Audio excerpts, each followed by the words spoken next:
Olá, amigos do canal Pátria e Defesa, sejam todos muito bem-vindos. Eu sou o Moisés e hoje nós vamos falar sobre os helicópteros de ataque para o Exército Brasileiro, né? Na verdade, são os meios que o Exército está buscando aí para possuir helicópteros de ataque aí para servir de apoio, né, para o pessoal em solo, tá? Antes de mais nada, eu vou pedir para você curtir e compartilhar. E se é a primeira vez que você está aqui no canal Pátria e Defesa, se inscreve. Dessa forma, toda vez que eu coloco um vídeo aqui, você vai ser notificado. E aí você vai saber sempre em primeira mão, tá? Eu vou seguir logo para o vídeo hoje, pretendo fazer um vídeo rápido. Porém, ontem houve uma falta que levou falta o nosso general, mas hoje ele me garantiu que estaria aqui. E Bom dia! pronto, dessa forma ele já acorda aí todo mundo. Lembrando que esse é um assunto também que ele tem profundo conhecimento, já que comandou ali o sul do país, né, o Comando Militar do Sul. E é um general aí de extrema capacidade, né, e conhecimento aí de todas as necessidades aí do nosso exército brasileiro, tá? Agora vamos passar aqui para a nossa outra tela. Pessoal, eu sempre vou estar colocando para vocês também aqui, para que vocês acessem aqui também a minha página lá no Pátria Book. Eu vou explicar por quê. Esses assuntos sobre o qual a gente fala aqui são sempre muito delicados, né? E, assim, é possível que um dia a gente sofra algum tipo de censura aqui por parte do YouTube ou o Facebook, enfim, dependendo da plataforma que você está vendo isso. Já aqui no Pátria Book, eu não vou ter esse tipo de problema, tá? Então eu peço sempre para você aí, se for possível para você, eu vou deixar o link na descrição. Eu posto todos os meus vídeos e os artigos que eu faço. Por exemplo, no caso agora dos helicópteros de ataque para o Exército, eu estou elaborando um artigo que será lançado aqui, assim como ontem, por exemplo, nós falamos aqui do Dia do Aviador. Então nós teremos um artigo aqui também. Mas esse vídeo, por exemplo, no final aqui, depois que ele é publicado nas plataformas, ele também é publicado aqui para você ter um backup aí. Então, se um dia você não achar o vídeo que você está procurando, ou no YouTube, no Instagram, no Facebook, provavelmente você vai achar ele aqui, tá? Porque às vezes a gente posta nessas outras plataformas, elas têm as regras próprias e a gente tem que seguir. Então, quando nós somos sinalizados de alguma forma, seja porque o conteúdo foi considerado por algum motivo, e normalmente não cabe a nós discutir com a plataforma se é interessante, às vezes uma bobagem, uma palavra, uma imagem de um armamento é o suficiente para que eles coloquem restrição. Mas aqui no PatriaBook nós não vamos ter esse tipo de problema. Então só para você seguir lá é patriabook.com. Deixa eu colocar aqui rapidamente, é muito fácil. Inclusive para você fazer o cadastro, basta você chegar aqui, ó, quando você entra lá, a primeira página, você vai encontrar uma página como essa. Aí você clica aqui em registrar, por exemplo, e é o nome, e-mail, senha, confirma a senha, pronto, já foi, acabou, vai pedir para você confirmar lá no teu e-mail, o e-mail tem que ser válido, tá? E aí você já está no PatriaBook. Então, passada essa etapa aqui, a gente vai conversar hoje aqui. Detalhe, eu prometi ontem que como houve a falta lá do nosso patrono aqui, ele se comprometeu em fazer duas aparições hoje, então lá vai. Bom dia! Bom, pessoal, esse nosso canal é para descontrair um pouco, né? É óbvio que todo mundo aqui é do setor de defesa. A gente não está aqui para discutir política. O general Mourão hoje é o nosso vice-presidente, mas é um general 4 estrelas. E que bom que nós temos um militar ali na composição do nosso governo. Não só ele, como todos os outros militares ali que estão na composição do governo. O general Heleno também. E todos os demais aí. O general Braga Neto, que está lá na Casa Civil. E aí todos os outros. É muito importante, principalmente para você que, assim como eu, gosta do tema e gostaria de ver o nosso país melhor defendido, que essas pessoas estejam na composição do governo. Dessa forma, a gente pelo menos entende que brasileiros que foram treinados a vida toda aí para a defesa da pátria vão estar observando de perto ali, podendo dar a sua colaboração, tá? Um dia eu vou fazer um vídeo aqui sobre esse assunto para vocês entenderem como funciona aí a cabeça aí de um militar, né? Depois de 40, 45 anos de serviço aí, ou até mais do que isso nos casos dos 4 estrelas, né? Tá? Mas isso aí vai ficar para outro vídeo, tá? Hoje nós vamos falar aqui dentro do programa dos helicópteros de ataque. Nós já discorremos aqui sobre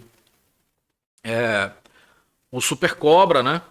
Que é um equipamento que eu vou deixar aqui no card, você procura no final, vai ter o card aqui, tá? Para você ver uma análise melhor minha. Não é aquela análise técnica, tá, pessoal? 8 mísseis no hardpoint, foguetes de 120 milímetros. Não, isso aí tem muito canal que fala sobre esse assunto. Inclusive, eu recomendo que você busque essas informações nesses canais, que o pessoal é muito detalhista, é muito bacana as análises que eles fazem. Aqui a gente vai fazer uma análise mais abrangente sobre o equipamento, tá?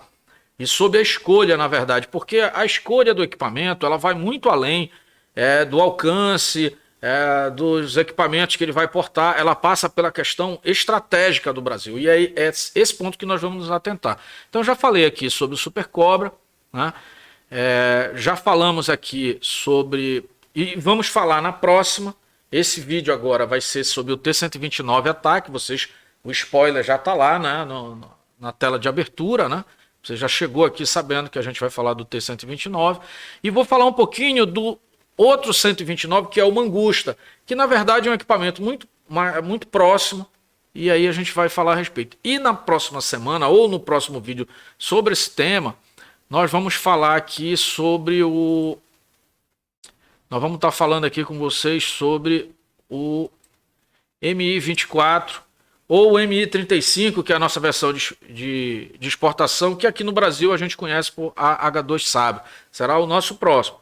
Lembrando que o H2 Sabre já está em território brasileiro, o Brasil já possui mais unidades, sendo que não do Exército, e sim da Força Aérea. Tá? Muita gente, inclusive, confunde isso.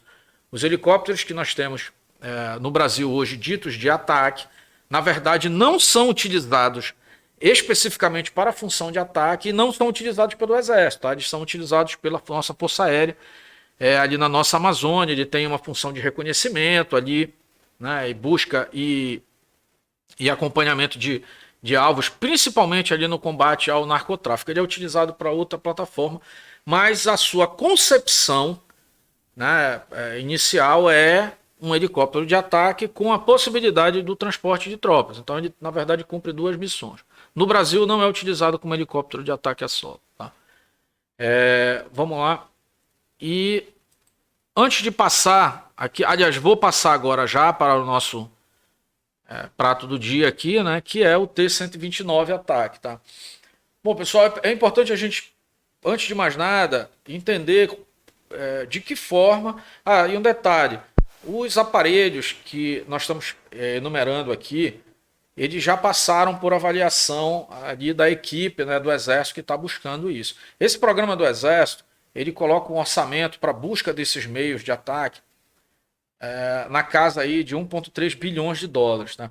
Esse orçamento é o que está previsto, mas sempre ele vai variar. Você vê que é uma quantidade bastante significativa aí de valor, né, para uma implementação, para uma inovação, na verdade, em nossas forças. Nós não dispomos disso. Então é importante você entender para que o Exército quer esse equipamento. Tá?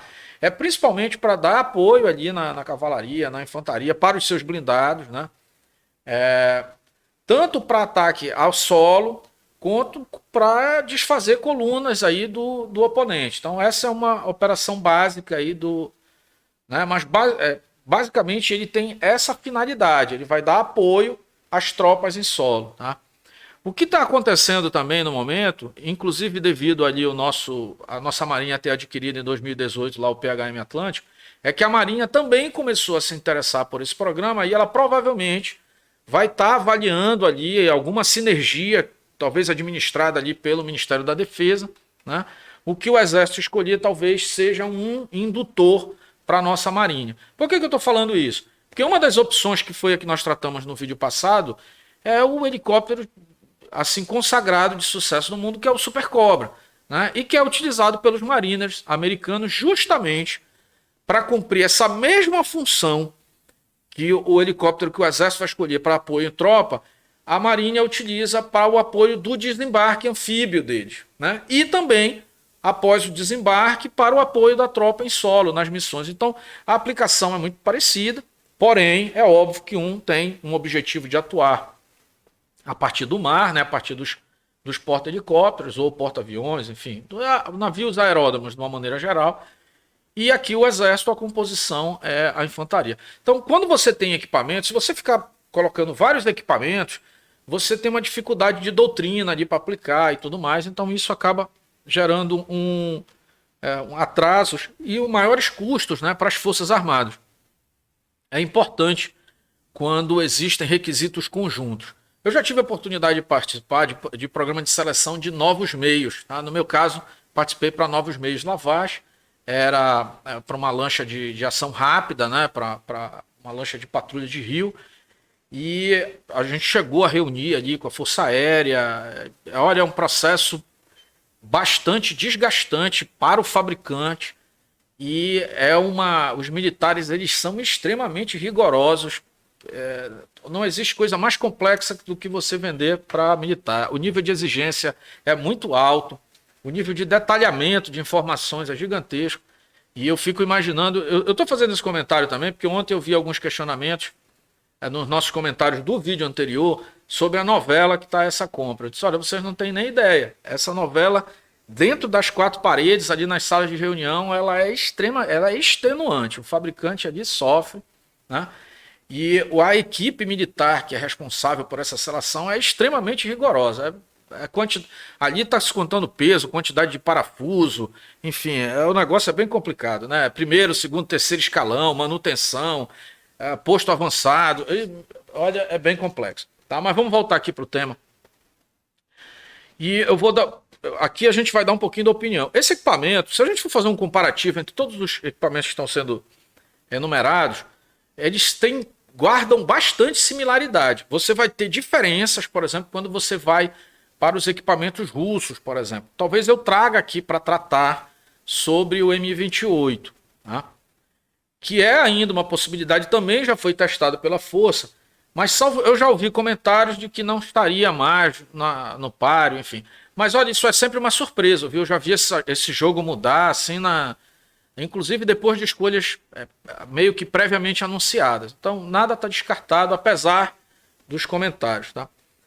Mas, hoje falando aqui do ataque, é um equipamento desenvolvido pela Turquia. A Turquia, ela vem se tornando aí nos últimos anos, né, nas últimas 2 décadas principalmente, eles fizeram uma revolução no seu mecanismo interno das suas forças armadas e do equivalente ao Ministério da Defesa deles, onde o Ministério da Defesa, a indústria de defesa da Turquia, ela foi elevada a um grau acima dos próprios ministérios. Você tem lá os ministérios normais, como você tem aqui no Brasil, economia, tarará. Aqui no Brasil, por exemplo, todos os ministérios meio que estão no mesmo degrau, né? Na Turquia, eles pegaram o Ministério da Defesa e elevaram um degrau acima de todos os outros. Praticamente, a indústria de defesa na Turquia, ela está ligada diretamente à presidência da República, lá no caso o Erdogan. E eles criaram um fundo de defesa, que este fundo de defesa permitiu com que os programas de aquisição das forças, de desenvolvimento e aquisição das Forças Armadas turcas fossem priorizados sobre qualquer outro tema praticamente na sociedade lá. Primeiro que ela não depende mais do orçamento estatal, aquele orçamento que você vê discutindo no Congresso, que todo mundo se envolve. A indústria de defesa turca ela não passa mais por esse processo, porque esse fundo garante a continuidade. Tá? Eu estou explicando isso porque o Brasil, e agora é importante que você entenda isso, o Brasil ele não está querendo imitar o modelo turco de gestão e de belicidade lá, que a gente já entende lá que eles estão buscando muito atrito, né, e hegemonias ali na sua região, buscando uma hegemonia que eles não possuíam, e começam a interferir ali em conflitos. E todo conflito agora do Oriente Médio, ou ali mesmo leste europeu, você começa a ouvir falar do nome da Turquia, como é o caso da Síria, agora também em Nagorno-Karabakh, lá ali nas ex-repúblicas soviéticas, ali no Cáucaso. Então você começa a ter um envolvimento deles. Então não é esse modelo geopolítico turco que o Brasil tá buscando, mas nós estamos buscando sim alguma coisa relativo ao modelo de gestão, né, de indústria de defesa parecido com o que eles estão, ou seja, da independência para a indústria de defesa. Que é o grande problema, inclusive vocês que sempre chegam aqui nos comentários e fazem os seus questionamentos sobre a indústria de defesa, o grande problema é exatamente esse. Os governos, aqui nós estamos numa democracia, eles trocam a cada 4 anos, e nem sempre o alinhamento do próximo gestor do próximo presidente é o mesmo do anterior. Isso sem contar a questão ideológica, né? As questões de Estado, elas persistem. Mas quando um governo não é muito afim ou não tem muito foco naquele tema, aí você acaba tendo um programa mais lento do que aquilo que era esperado. Isso atrapalha demais os cronogramas. Então essa é uma saída aí que os turcos acharam interessante e está funcionando para eles, né? Tá? Então, pessoal, o que eu posso dizer para vocês, inclusive, que equipes do Brasil já estiveram lá na Turquia analisando isso.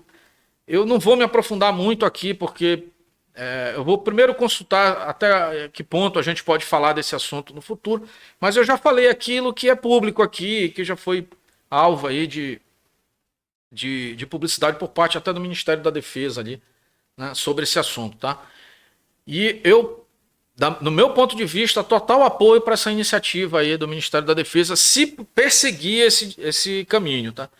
A última vez que eu tive contato com essas reuniões foram antes dessa pandemia toda. Não sei aí se mantém esse pensamento, mas acredito que sim. Não ouvi nada do contrário. O T-129 ataque, ele vai cumprir toda a agenda aqui das doutrinas, né, colocadas pelo Exército para esse tipo de missão. Até porque uma coisa que é importante notar, que um equipamento desse, a plataforma ela vai mudar muito pouco. E as doutrinas, na verdade, e os requisitos que são colocados pelas forças, eles podem ser relativamente fácil a adaptação, né, com o tempo necessário e os valores necessários, os fabricantes normalmente se propõem a cumprir esses requisitos. A não ser no caso, por exemplo, se o requisito do helicóptero de ataque, nesse caso, é exclusivamente para ataque ao solo e não prevê, por exemplo, o transporte de tropas, você já descartaria o Sabre, né? Você já optaria, por exemplo, por uma evolução do Sabre, que é o M28, né? Que basicamente usa a superestrutura ali do Sabre, só que modernizado e sem o transporte de tropa. Enfim, a doutrina ela vai determinar a aplicação. É por isso que vocês vão ver equipamentos sempre muito parecidos. Por exemplo, o Super Cobra lembra esteticamente o T-129, que é exatamente o Mangusta italiano, né? E por aí vai, né? Se você fosse atrás do Tiger também, que é o alemão, e é Tiger, não é Tiger, tá, pessoal? É Tiger o nome, que é muito parecido também, você vai ver as mesmas. Aí você vai ver 10 km por hora a mais ou a menos. Quando você aumenta a velocidade, normalmente você tira a autonomia, alguém vai passar de 500 km de autonomia numa velocidade menor. E aí você diminui a autonomia, você consegue aumentar a velocidade e peso. Então, as variantes, na verdade, são estabelecidas nesse requisito. Para mim, o que importa na escolha, e mais uma vez eu digo, vocês vão ver todos esses elementos, mísseis que carregam e tudo mais, tipo de canhão, enfim. Tudo isso pode ser modificado, então não adianta a gente se ater a isso. O que vai valer é o requisito que as Forças Armadas brasileiras, no caso o Exército, aqui colocaram. Para mim, o que é importante para o helicóptero novo que vai ser adquirido pelo nosso Exército é se nós vamos ter transferência de tecnologia, se nós vamos ter um regime de offset com esse fabricante. Tá? Isso é o que importa. Porque eu vou já explicar aqui, vocês vão entender, e já vou deixar meu voto aqui para o T-129 ataque. Tá? Para mim, a linha que deveria ser adotada, isso é uma opinião pessoal minha, não é o general, não é a equipe que está apurando. Eles têm lá a opinião deles e é a deles que vai prevalecer. Eu estou dando a minha com uma questão estratégica. A visão do Exército ela vai ser estratégica, mas ela vai observar a parte tática. Aqui eu estou analisando principalmente a questão estratégica. Porque hoje o Brasil, o tamanho, a dimensão que o Brasil tem com relação à sua posição e como nação em relação ao mundo, ela não nos permite mais a simples compra de prateleira. Ela precisa prever a transferência de tecnologia e também a questão do offset. Tá? Eu fiz um vídeo aqui há 2, 3 dias atrás, você procura aqui, que eu considero um vídeo bem interessante para quem gosta do assunto de estratégia geopolítica, falando sobre o Brasil como potência atômica. Um spoiler que eu vou dar desse vídeo é você entender que o Brasil já perseguia esses interesses na década de 40. O Brasil ingressa no setor atômico a nível mundial, no cenário, ele vira um ator no cenário atômico, colaborando com os Estados Unidos no programa Manhattan, né, no projeto Manhattan, que vem a se tornar a primeira bomba atômica, né, aplicável aí, do mundo, e que foi, até o momento, as únicas utilizadas contra uma nação oponente, né, que não ficou apenas no teste. Nada para se comemorar nisso, a gente lamenta, é óbvio as mortes que ocorreram em virtude disso, mas o Brasil foi fornecedor de matéria-prima para aquele programa. E já na época existiam, né, pessoas interessadas no Brasil, de que o Brasil não só colaborasse ou adquirisse tecnologia, mas trocasse, por exemplo, que fosse vinculada a participação nesses programas à transferência de tecnologia para o país, né? Então o Brasil já persegue esses objetivos há muitos anos. Então, hoje, eu vou deixar, inclusive, essa opinião aqui antecipada, mas vou trazer um vídeo no final, quando eu apresentar todas as opções para o Brasil dos helicópteros de ataque. A gente vai fazer um apanhado com um resumo de todos. Agora a gente está falando de cada um. Tá? Então, no caso aqui do ataque, para mim, a principal vantagem é a possibilidade de uma parceria extensiva nos moldes de como nós fizemos na questão do caça Gripen, que inclusive tem vídeo aqui no canal também. Vídeo de ontem, pelo Dia do Aviador, foi, vamos dizer assim, tivemos um evento simbólico onde o caça foi exposto ali, foi exibido ali em Brasília pelo Dia do Aviador, com o presidente da República, o vice-presidente, ministro da Defesa, enfim. Veio o comandante da Força Aérea da Suécia. O evento de ontem, pessoal, ele é muito emblemático. Recomendo que vocês assistam o vídeo. No dia de ontem, você está vendo esse vídeo, você pega o vídeo anterior, é o evento do caça Gripen, tá? Do Dia do Aviador. Ele é muito emblemático, ele tem um simbolismo em relação ao recado que o Brasil manda para os seus vizinhos aqui, pelo seu entorno, e para o mundo, né, da sua capacidade, porque é um marco. E, igualmente, por que a gente está falando esses assuntos todos? É rodeio, tudo. Primeiro que você está com pressa, sinceramente, procura vídeo de 3 minutos, 5 minutos, que inclusive são muito bons. Aqui a proposta é outra, tá? Então não vamos nem tocar nesse assunto. Sempre tem alguém que vem no comentário e fala, olha, a gente nem perde tempo com isso. A ideia aqui é você entender o contexto das coisas. Tá? Então, por exemplo, no programa de aquisição dos helicópteros de ataque, o Brasil vai observar a transferência de tecnologia, a parceria real com o país. Esse foi o principal motivo pelo qual nós escolhemos. Todos os concorrentes do Gripen eram excelentes. O que dispunha de maior sinergia entre a indústria de defesa brasileira e as Forças Armadas brasileiras, com os seus homólogos lá na Suécia, no caso, foi o programa sueco. Tanto as Forças Armadas suecas, quanto as indústrias de defesa suecas envolvidas, no caso, principalmente a Saab, que é muito ligada ali à operação governamental daquele país, as duas foram... a sinergia foi total. Né? Tanto que esse equipamento, o Gripen, não é um equipamento mais sueco. O Gripen F-39, o programa NG, o programa começa no F, vira FX1, vai virar FX2 e finalmente chega ao solo ontem, ali em Brasília. Aquele equipamento é um equipamento para o Brasil chamar de seu.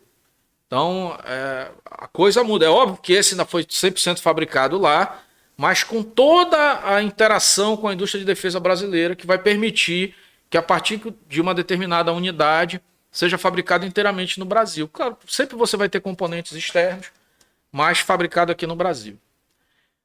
O mesmo tem que ser feito na questão do helicóptero, dos helicópteros de ataque. Nada adianta hoje a gente comprar e não ter capacidade de replicar isso, porque nós estamos alcançando uma maturidade e o mundo todo vai viver momentos, já está vivendo. Tá? Olha, eu comecei a me interessar por esse tema há mais ou menos 30 e tantos anos atrás, ainda na adolescência. Né? E trabalho com isso ainda antes da fase adulta. E o que acontece é que nós tínhamos um mundo naquela época, mas que já era cheio de conflitos entre países no mundo todo. Hoje esse número é assustadoramente maior e que não é permitido a nós brasileiros, e lembrando que o objetivo desse canal Pátria e Defesa é conversar com o brasileiro cidadão. Eu não estou aqui para falar para especialista. O especialista vai falar comigo na reunião. Né? Se eu ficar enchendo de termos técnicos e quantidades e números aqui, a gente vai confundir mais do que explicar. A minha ideia é alertar as pessoas da necessidade de se interessar por esse tema, para o brasileiro se interessar, para que ele apoie esse tema, para que ele cobre do seu deputado a importância desse assunto. Nem o deputado que você votou, a não ser aqueles que ali tiveram a oportunidade de participar da CREDEM, que é a Comissão de Relações Exteriores e Defesa, todo mundo fora desse eixo não tem ideia do risco que o país como o nosso tem em relação à cobiça internacional. Não tem ideia. Então a ideia hoje é que a gente possa trazer as pessoas. Tá? Eu tenho defendido inclusive essa tese junto aos militares e aos políticos. Se nós não esclarecermos a população da importância e os riscos reais, sem criar pânico, é óbvio. Até porque nós não estamos nesse momento de pânico, mas de alerta. O alerta é você entender que existe o risco e tomar providências para que um dia isso não vire pânico. A proteção total, colocar todo mundo numa bolha e dizer que o mundo é um arco-íris, isso é que está errado. Tá? Então o nosso objetivo aqui é alertar as pessoas de que existe isso e que a escalada ela vem acontecendo. O mundo ele vive de ciclos. Então nós sempre vivemos em guerra e a partir do início do século passado você teve uma Primeira Guerra Mundial. Com 50 anos daquela data, menos de 50 anos, você teve uma Segunda Guerra Mundial. Nós já vivemos uma fase de pacificação que ultrapassa de 60, 70 anos e que esse ciclo ele começa a se fechar, onde as fases da diplomacia elas começam a se confundir no cenário de batalha. E em algum momento nós vamos ter um conflito em larga escala. E o Brasil não pode mais esperar que isso ocorra para começar a se preparar. Então, por que é importante um equipamento como o T-129 Ataque da Turquia ou qualquer equipamento que proponha da mesma maneira? Tá? Porque é um equipamento que está propondo ser, assim como o Gripen, poder ser manufaturado no Brasil, assim como o Mangusta também fez uma oferta, mas eu tenho alguns detalhes sobre o Mangusta. Né? E tem outras opções também. O próprio russo diz que também que vai construir aqui conosco. Tá? Mas, assim, existe algumas complicações que no vídeo lá, quando a gente for falar dos helicópteros russos, a gente vai tocar mais profundamente. Hoje o assunto é mais o turco aqui e, no caso, o Mangusta, que dá origem, né? O Mangusta é o italiano, que dá origem aí ao turco. A questão do Mangusta é que o Mangusta, ele meio que a versão que a gente conhece atualmente, ela tem uma previsibilidade ali de se aposentar ali em 2025. Porém, o que vai surgir após é uma versão que o Brasil poderia interagir, ou seja, nós pegaremos um projeto consagrado, onde nós conseguiríamos participar da ampliação dele. Por isso também ele é muito interessante. Tá? Pois bem, o ataque teve aqui no Brasil, acho que março, abril do ano passado. Eu tive a oportunidade de estar aqui, inclusive onde foi tirada essa foto aqui, eu estive lá. Foi a foto onde foi preparado, né, para exibição para o Exército. Ele também esteve na LAAD, ele fisicamente lá, bacana, as pessoas puderam ir, tocar, enxergar lá, os militares puderam também lá, que compareceram ali na LAAD 2019, puderam estar com ele. Eu também estive lá no campo. E assim, houve muita, vamos dizer assim, proatividade por parte dos responsáveis pelo projeto. Então, eu acho que isso é que deve determinar. Agora eu vou fazer uma parte aqui, já que eu já falei no vídeo anterior sobre o Super Cobra. O Super Cobra, ele seria o ideal por um lado, mas eu vou já logo dizer quais são os agravantes dele. Aliás, o Super Cobra, como aquisição de futuro, né, como um equipamento do qual nós poderíamos compartilhar tecnologia e tudo mais, ele já é muito mais restrito. Aliás, toda a tecnologia militar americana passa por um protocolo muito rigoroso para ser compartilhada com outros países. Eles têm muita facilidade, por exemplo, quando o país já é uma aliança militar com eles, como os países da OTAN. Mas no caso do Brasil, nós precisaríamos passar por uma série de aprovações de Congresso. Então, acabaria que nós ficaríamos não com o Super Cobra para nós comprarmos no futuro, a versão posterior, que é o Z1, né, o Viper, né? É Z1, né? Z1, é o Viper. nós teríamos que adquirir ela no futuro, muito caro, inclusive, um equipamento de mais de 60, 70 milhões de dólares, o pacote completo, tá? Vai a parte de 45, 50, mas a versão aí com 100% equipada aí até 70 milhões. Para, por exemplo, um helicóptero ataque, que você parte ali de 35 a 40 milhões com a versão full dele. Então você já tem quase 50% aí a diferença de valores. Mas o que nós temos hoje à disposição?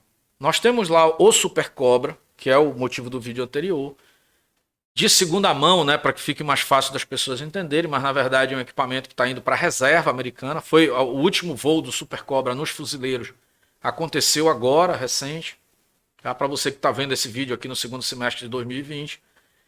E esse equipamento, ele tem uma vantagem para ser adquirido de forma imediata pelo Exército Brasileiro, aliás, pelo conjunto Exército-Marinha.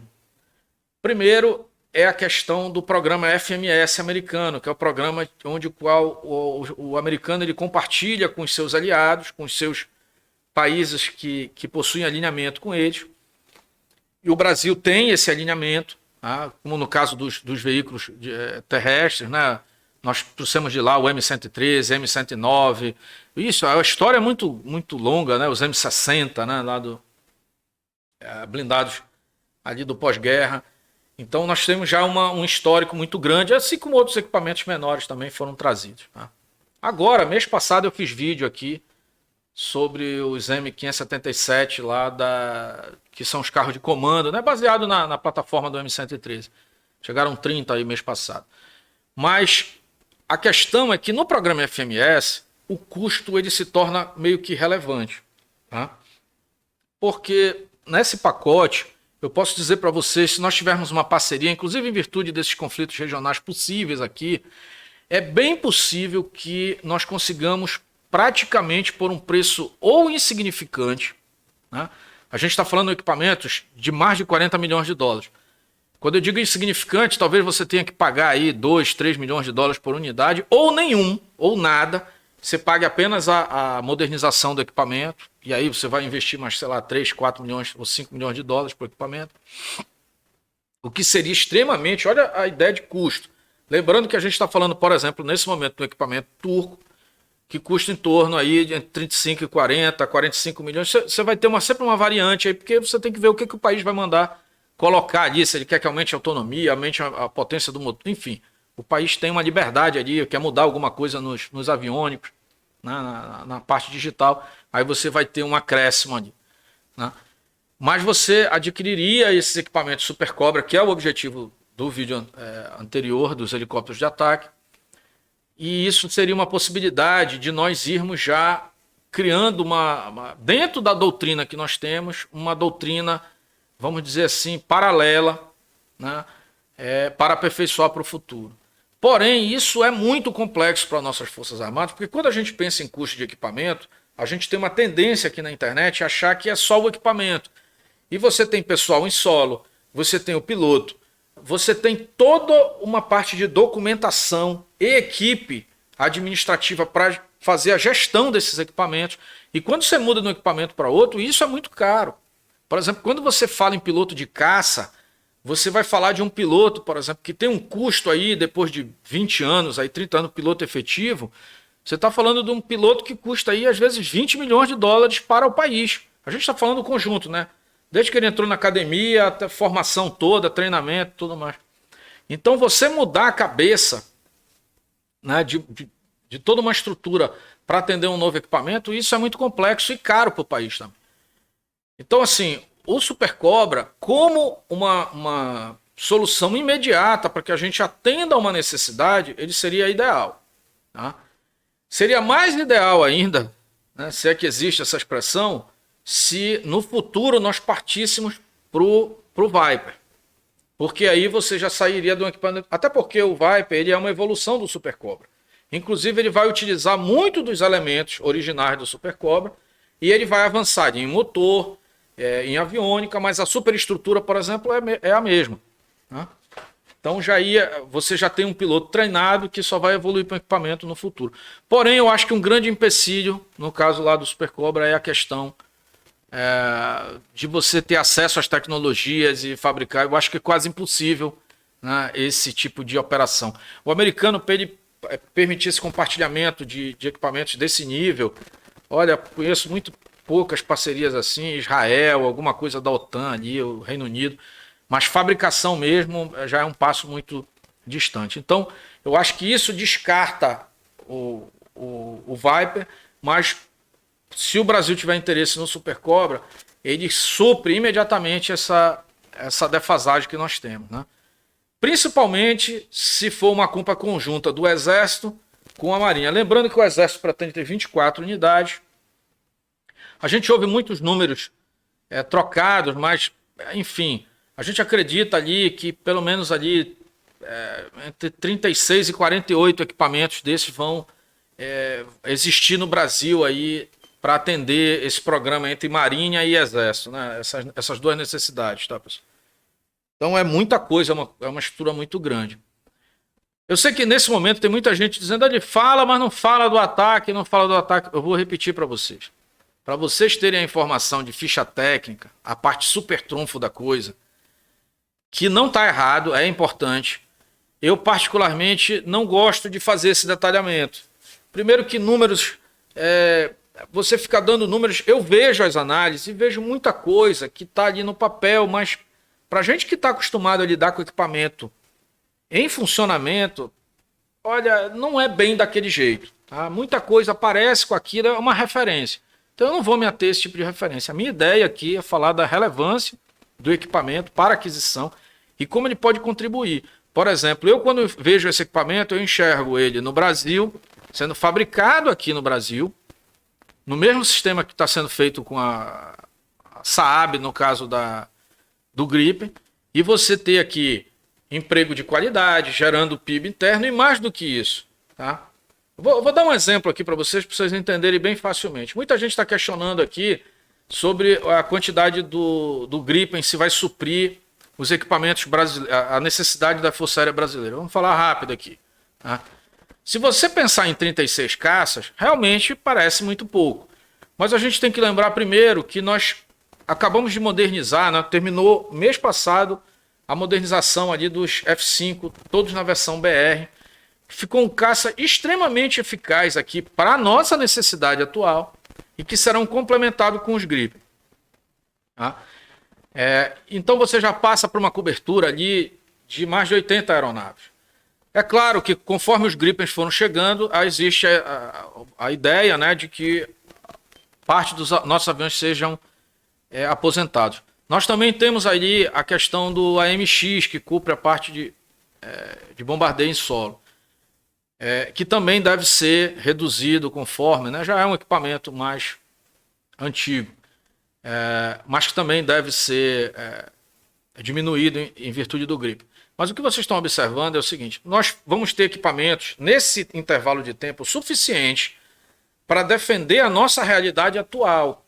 Só que quando você começa a fabricar o equipamento em solo brasileiro e você tem uma demanda, é isso que o pessoal tem que botar na cabeça. Quando você tem uma crise que se aproxima de nós e que a gente começa a sofrer embargos, bloqueios, quando você domina o ciclo de produção do equipamento, e o Brasil sabe fazer isso com maestria, nós temos um parque industrial que poucos países têm, e você já domina a tecnologia e você precisa apenas ampliar a sua capacidade, aí a coisa muda de figura. Rapidamente, essas poucas unidades que nós tínhamos definido para entrega podem virar centenas. Sem exagero, tá, pessoal? Estou falando de quem entende, porque o que vai acontecer? Em caso de crise, um dia, comece a internar esse pensamento. Você está aqui fabricando 1, 2 unidades e olha para arrancar um contrato para tirar 1 ou 2 unidades de uma força hoje. Por exemplo, mês passado nós estávamos celebrando aqui a compra de acho que 6 unidades do Astro. Um equipamento consagrado, já para você ver que é para pelo menos manter a máquina andando aqui no Brasil. Mas acredito quando eu digo isso que essa é a minha posição. E eu já estive nessa posição. Já me foi perguntado. Eu no chão de fábrica, a gente fabricando ali 6 unidades de um determinado equipamento, me perguntaram, olha, se nós precisássemos de 100 desses equipamentos? Eu digo, meu amigo, basta aqui, conversando com equipes, né, militares, se você me der essa condição, eu quadriplico a produção aqui. É óbvio que eu não vou ter os mesmos critérios finais, mas se a gente está falando de uma situação de crise, você tem que pensar na missão final do equipamento. Tá? Então é isso que acontece. Você pode ter certeza que quando os americanos estavam em combate ou na Coreia ou no Vietnã, ou mesmo na Segunda Guerra Mundial, o que você precisa é colocar para fora. Então, hoje, o que o Brasil precisa entender, você que está aí do lado e que gosta desse tema, é não observar, mas nós vamos comprar só 6 unidades, 8, 10 unidades. Olha, às vezes a gente precisa comprar uma para conhecer. Né? Então você tem muito isso aqui no setor da defesa. Então hoje é importante que a gente consiga ter um envolvimento, né, com uma empresa que esteja disposta a ser parceira realmente do Brasil. Não só a prateleira. A prateleira é boa para você tampar o buraco. Você chega ali, você está com uma necessidade hoje. Por exemplo, você precisa começar a treinar o seu pessoal da aviação do Exército. Você coloca aquilo que está disponível hoje. Tá? E não estou dizendo que isso aqui a gente vai fazer porque isso vai estar passando a perna no país que vendeu o outro helicóptero, não. Tá? Até porque eu enxergo, por exemplo, no caso do Super Cobra nos Estados Unidos, um aliado muito maior do Brasil do que qualquer outra nação do mundo. Tá? Mas eles têm as próprias restrições deles, têm que lidar com as problemáticas deles burocráticas, e eu acredito que isso prejudicaria o Brasil na aquisição. E quem está falando para vocês aqui é alguém que já sentou na mesa para negociar aqui com empresa americana, com empresa russa, com chinês. Hoje a gente ouve aqui falar de chinês, eu tenho catálogo da Norinco aqui, que é um dos maiores estatais lá chineses, de negociação em 2006, 2007, né, de estar conversando com eles, que ninguém nem sabia o tamanho da potência, pelo menos aqui, né, no Brasil. Né? O mundo todo já sabia o que ia se tornar. A gente já estava tentando trazer veículos, lá eles tinham uma réplica. Tem, inclusive, fabricam sob licença um Jeep, que é a cara do Humvee, lá do Hammer, né? E a gente queria trazer uma versão para cá, sei lá, na década passada. Né? E a gente sabe o que é Sentai, sabe qual é a disponibilidade. E um problema que a gente tem muito com a indústria de defesa americana é que a propaganda é muito bonita, eles têm muito equipamento. Eu gostaria que eles fossem o maior parceiro do Brasil na defesa. Mas a gente sabe que muita coisa esbarra, né, no congresso deles lá. Não é da maneira com que vendem na imprensa. Tá? Mas fica para outra hora. Tem países que já são mais solícitos com relação a isso. Infelizmente não tem os equipamentos com o mesmo nível. Né? Mas eu acho que o Brasil, por exemplo, encontrou agora na Suécia um excelente parceiro, por exemplo. Eu, como disse no vídeo de ontem lá da SAB, eu fiz parte, eu estava lá no dia da assinatura do acordo e sei que a coisa funciona quando o país tem proatividade. Tá? Para quem duvida disso, eu deveria ter falado desse tema no vídeo sobre potência nuclear. Eu ouvi de um dos desenvolvedores do programa, na ativa, um almirante responsável pelo programa, o quanto 2 países nos enrolaram durante quase 12 anos, até que chegou o momento que o Brasil encostou eles na parede e disse assim, olha, não está dando, a gente não está evoluindo uma vírgula aqui por causa de uma válvula. E aí o país, quando viu que nós estávamos quase chegando lá, eles disseram, olha, não, a gente vai parar o programa aqui. Foi só a gente reclamar e jogou 12 anos no lixo. Né? Aí o Brasil foi lá e investiu alguns milhões para desenvolver uma válvula. Aí são detalhes mais técnicos. Então, a gente não pode mais cair em armadilhas como essa. A gente tem que escolher bem o parceiro, tá? Para que a gente possa prosseguir com o programa até o final. Pessoal, esse vídeo está muito longo, eu disse que ia ser curto. Né? Tem muita coisa aqui para a gente compartilhar. E, infelizmente, às vezes eu faço uma pausa, é que eu tenho que pensar o que eu posso falar. Tá? E às vezes, eu já tive vídeo aqui que eu falei, eu reviso o meu vídeo antes de subir, e eu simplesmente não subi. Então, toda vez que o vídeo subiu, é porque eu revisei, eu sei que eu não falei além daquilo que eu posso falar. Tá? Então, se você tem vontade de ter um conhecimento a mais, paciência um pouquinho aqui com Moisés, porque eu estou compartilhando com vocês aqui informações que não são sensíveis, não são estratégicas, não são classificadas, não são classificadas, mas são estratégicas, são importantes. E que eu não estou fazendo nada demais aqui que os caras que nos analisam lá fora já não saibam. Mas, infelizmente, a nossa própria sociedade não tem conhecimento. Né? Então, por exemplo, qual é o objetivo nosso aqui? É que você se sensibilize, por exemplo, para um tema como esse, e que se daqui a um ano ou dois, por exemplo, esse ano nós pedimos um orçamento ali que eu acredito que já foi pacificado. E nós passamos pela primeira vez dos 100 bilhões aí no orçamento da defesa. Boa parte desse orçamento da defesa ele vai ser usado nos custos de manutenção na nossa defesa, no salário, pensão, estruturas físicas, enfim. Porque quartel, pessoal, não se engane, quartel paga conta de luz, tá? Viatura abastece. Então, e outra coisa, o militar no quartel também come. Então, isso é muito caro, a estrutura é muito cara para manter nossas Forças Armadas operando. E sobra um percentual pequeno para o investimento, que é isso que vocês estão vendo aí na tela. Um helicóptero, porta-aviões, aeródromo, navio escolta, enfim. Essa é uma menor parte do orçamento. Tudo que está se aumentando hoje no orçamento das Forças Armadas Brasileiras tem como intenção a gente tirar esse atraso, essa defasagem dos equipamentos. Em algum momento, isso vai chegar lá na ponta. Agora parece que superou esse ano, mas talvez em 2021, 2022, a gente não sabe como é essa questão. A gente não sabe, inclusive, como essa crise toda que está ocorrendo no mundo todo, inclusive no Brasil, aí, com essa questão política que está uma bagunça, o quanto isso vai poder afetar, por exemplo, o nosso orçamento de defesa em 2021, 2022. Né? E aí talvez seja necessário que patriotas, como eu que estou aqui, você que está aí desse lado, que usa parte do seu tempo para aprender um pouquinho sobre esse tema, vá lá cobrar o seu parlamentar. Essa é a minha ideia aqui. É informar você, não para você jogar super trunfo, dizer assim, olha, meu míssil mata mais do que você, mata... Né? E continuo dizendo que não estou diminuindo a importância desses canais, muito pelo contrário. Você talvez esteja aqui tendo um pouquinho de paciência para ouvir esse assunto que é mais chato, né? Porque você gostou do tema lá, quando eles te demonstraram quantos mísseis carrega e tudo mais. E isso é muito legal. Eu pretendo um dia, eu vou chamar alguns amigos meus aqui para fazer, a gente fazer uma live no futuro aqui, vou ver quem é que topa também, o pessoal é muito reservado. Aliás, poucos são os canais. Aliás, depois eu até coloco na descrição aí, você coloca, 90% dos canais que eu conheço, que falam de defesa, não tem rosto. Né? E entendo que muitos são feitos por militares que não podem dar esse seu rosto. Mas coloca quais são, até para a gente chamar depois para fazer uma live aqui. Coloca quais são os canais aqui que entregam um conteúdo razoável, tá? E que vale a pena a gente contactar aqui para a gente poder fazer live e tudo mais. Eu sei que a maioria não gosta, tá? Para que a gente fale aqui. Eu conheço alguns que é o pessoal que é jornalista, que já tem a vocação natural. É um pessoal mais delicado de lidar. Eu entendo que eles têm uma soberba de achar que entende muito mais do que todo mundo. Né? Ou outros que são militares também, olha, eu vivi isso e tal. Por exemplo, a rigor, olha, eu vou dizer uma coisa para vocês agora, e entendam isso como um ato de humildade e não de arrogância. Não é a primeira vez que eu falo isso, mas eu conheço todos os presidentes vivos do Brasil. E eu conheço muitos dos presidentes no exterior, eu já apertei mão de muita gente que seria um espanto aqui dizer. E mesmo assim eu não considero mais nem menos. Para mim eu estar falando com vocês aqui, o prazer é o mesmo. Inclusive até maior.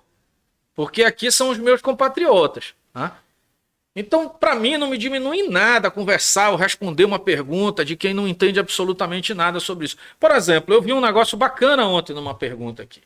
Alguém chegou e disse assim, num vídeo nosso sobre a soberania do Brasil na Amazônia. Alguém chegou lá e fez uma pergunta que provavelmente qualquer outro canal responderia de forma muito mais mal educada. Mas o cidadão perguntou, e talvez seja a dúvida de muita gente. Aí daí se a gente perder a Amazônia, qual é o problema disso? O que é que acontece? Eu não precisei ir lá dar resposta, já fui fazer já existiam 5 respostas de você que está aí, que já conhece o tema, para essa pessoa. Mas eu vi essa mesma pessoa que perguntou isso, chegar lá no final, ah tá, agora eu entendi. Então entendam vocês, pessoal, que a maioria das pessoas foi subtraído delas o direito das últimas décadas de entender o que é o tema defesa. Se a gente for pegar o pessoal mais jovem, o pessoal que tem menos de 40 anos, menos de 35 anos de idade, foi submetido a um estado de alienação das coisas, que o camarada na cabeça dele, ele só vê... Eu não queria usar um estereótipo, mas o camarada só vê funk, por exemplo. E eu não tenho nada contra o funk, não, viu? Eu acho que o funk não pode virar a religião do cara. Tem que ser uma música que ele vai lá, dança, aproveita, mas não a doutrina do funk. Tá? Não tenho nada contra, nem tô aqui para fazer polêmica com relação a isso. Mas o que eu quero que você entenda é que foi tirado dele, ele não sabe o que é a bandeira. Entendeu? A bandeira foi tirada do colégio dele. Os meios de estudo foram modificados para que ele seja um alienado.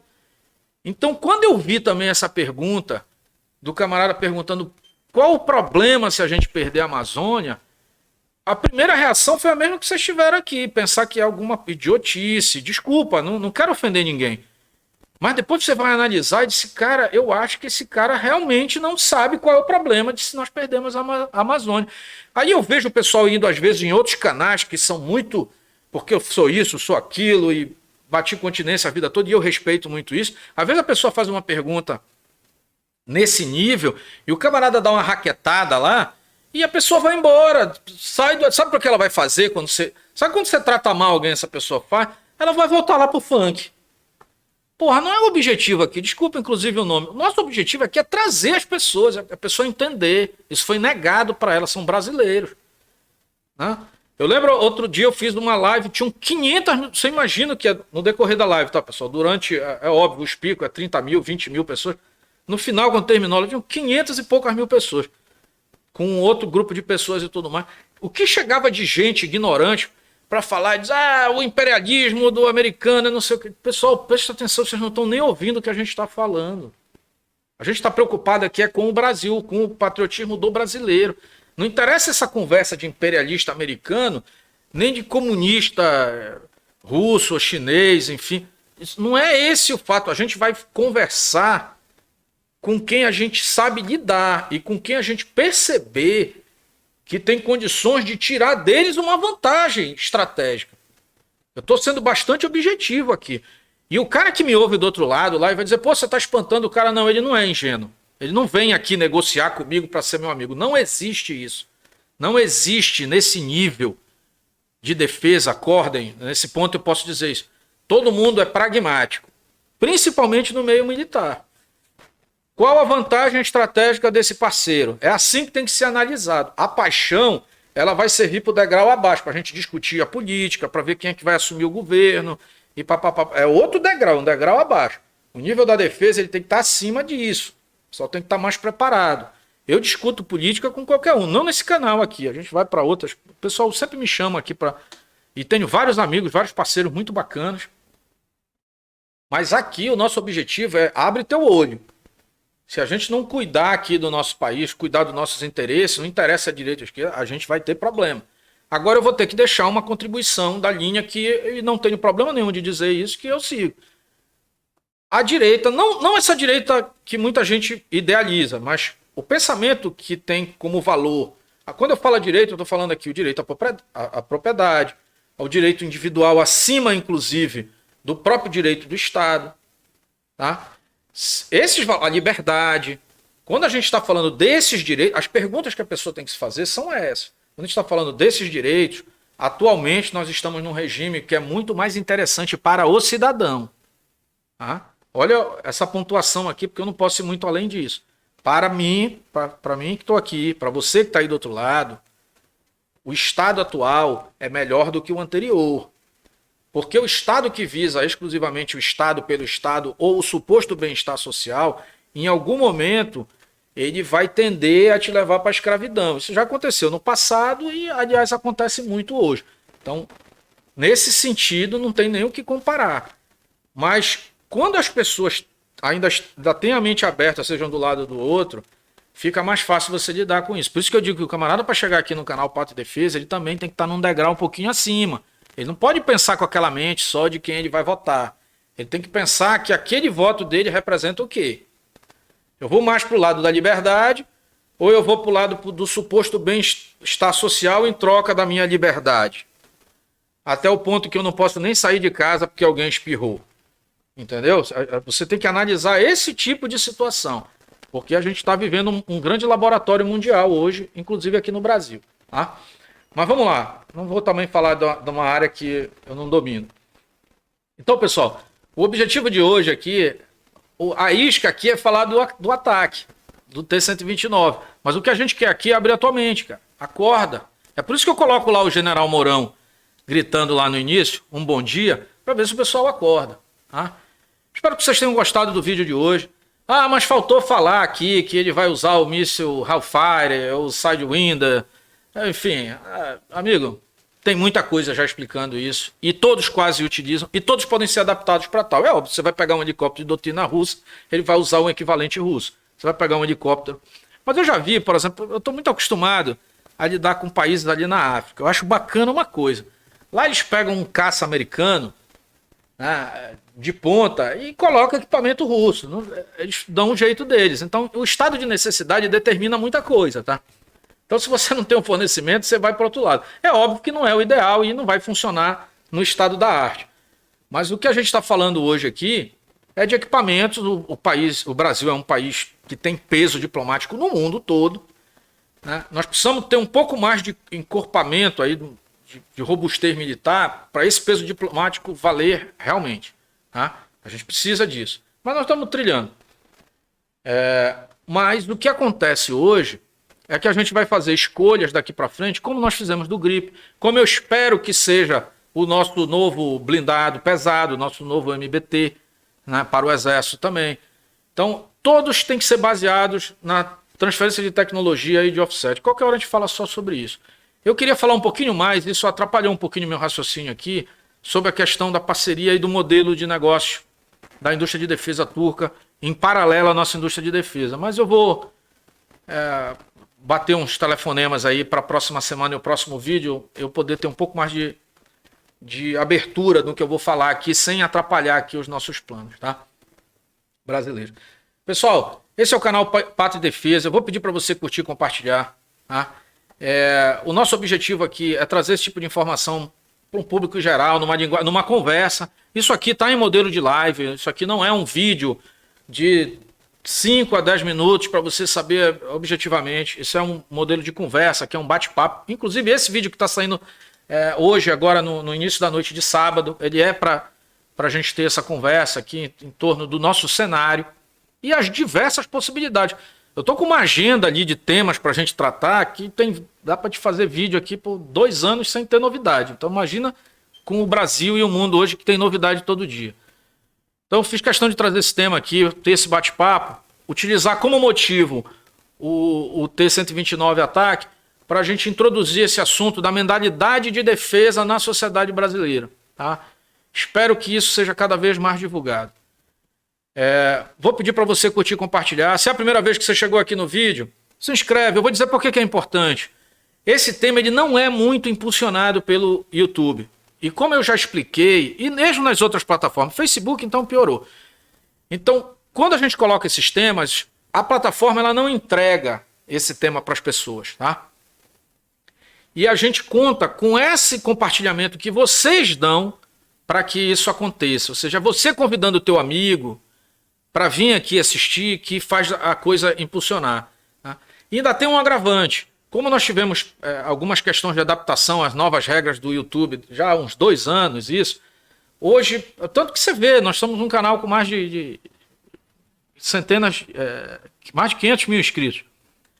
E a gente ainda entrega muito pouco, mas já mudou muito. Há 60 dias atrás, quando a gente retomou o canal, depois de algumas advertências, a gente fazia vídeo aqui, fazia live e entregava para 5 pessoas. Eu fiz live aqui com 2 pessoas assistindo. Eu lembro bem de um camarada chegar aqui comigo um dia numa live e dizer, pô, isso é tão interessante, coitado de você aqui falando para 3 pessoas. Eu digo, meu amigo, se eu falar para 1 e eu conseguir que um brasileiro a mais entenda e converse com seus amigos, eu já cumpri a minha missão. Então, se hoje a gente termina aqui um vídeo e fala para 1.000, 2.000, a gente já, nessa fase nova, a gente já tem vídeo que já passou de 4, 5 mil, pô, já estou muito satisfeito. Eu sei que a gente está está cumprindo os degraus, né? Nada também muito rápido é sustentável. Se a gente está crescendo todo dia um pouquinho e você está vindo aqui, por exemplo, você está chegando hoje aqui ajudar a gente, você está ajudando a construir mais um degrau aí rumo ao esclarecimento da população brasileira. Né? Rumo a que as pessoas tenham um pouco mais de amor pela própria pátria e valorizem não só esse mundo militar que está aí, mas os equipamentos militares, as nossas indústrias, as nossas escolas no formato em que elas eduquem e não desinformem. Tá? Então muita coisa está envolvida aí, tá, pessoal? Esse é o canal Pátria e Defesa. Eu sou o Moisés, foi um prazer estar com vocês aqui. Tá? Eu vou pedir mais uma vez aqui, para quem está chegando, vai lá na minha página do Pátria e Defesa, lá no Pátria Book, se inscreve no canal. Se você está chegando a primeira vez aqui, eu vou deixar na descrição e você vai achar todos os vídeos na sequência aqui, olha os artigos que a gente publica, tá? Vai estar tudo aqui. É uma rede social muito bacana para você conhecer. Trata de patriotismo. O cadastro é bem simples, o nome. Você pode ver os artigos que eu publico lá sem estar cadastrado, tá, pessoal? Mas o ideal é que você cadastre, porque aí, outra coisa, você pode postar lá, começa a dar a tua opinião lá, faz você também, a tua história, tá? Faz teu nome, né? Como costuma se dizer na internet. Vai lá e faz teu nome, né? E outra coisa, eu garanto para vocês aqui que, desde que esteja dentro da legalidade e você não ofenda o teu próximo, a plataforma não se envolve. Diferente das plataformas aí, principalmente Facebook, Twitter aí. O YouTube até que não é tanto, mas pô, Facebook, Twitter, Instagram, hoje qualquer coisinha o camarada já paga o teu post, já, né? Aqui não, aqui no Pátria Book você vai conseguir aí conversar aqui, trocar uma ideia legal aqui sem estar te tirando, tá? Essa é a minha página aqui, tem a página do próprio a inicial aqui. Vamos ver se dá pra gente visitar aqui só pra... Já ocupamos muito tempo aqui, né? Tô desinscrito aqui, pegar uma conta aqui. Ó, você chega aqui, ó, tá cheio de gente aqui para trocar ideia. Tá? Tem quase 100 mil pessoas aqui no Pátria Book, tá? Tem muita gente interessada. O pessoal discute muito a política aqui, né? Você é brasileiro aqui, tem que vir para cima. Mas a parte militar aqui, quase que todo mundo é fã também, tá? Então você vem aqui, ó.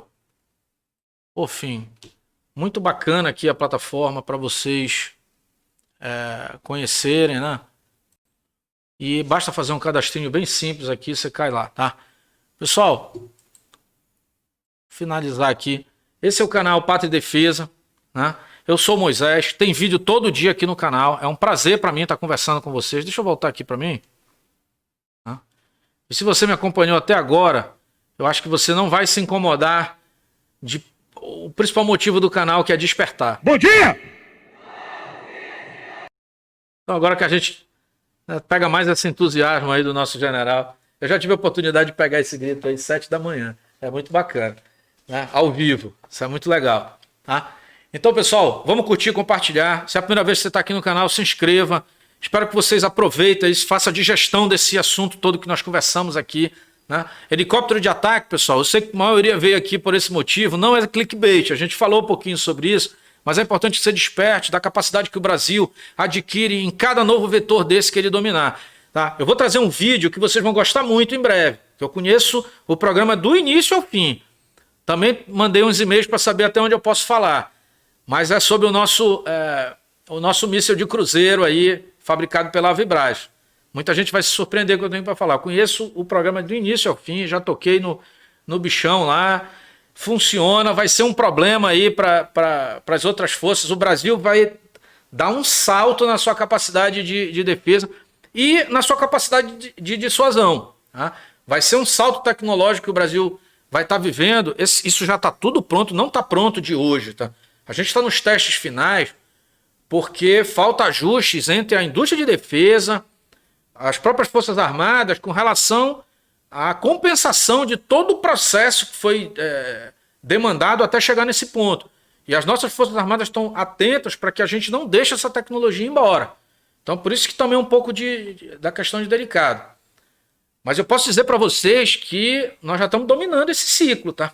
Então, o Brasil já não é o mesmo de 3 anos atrás.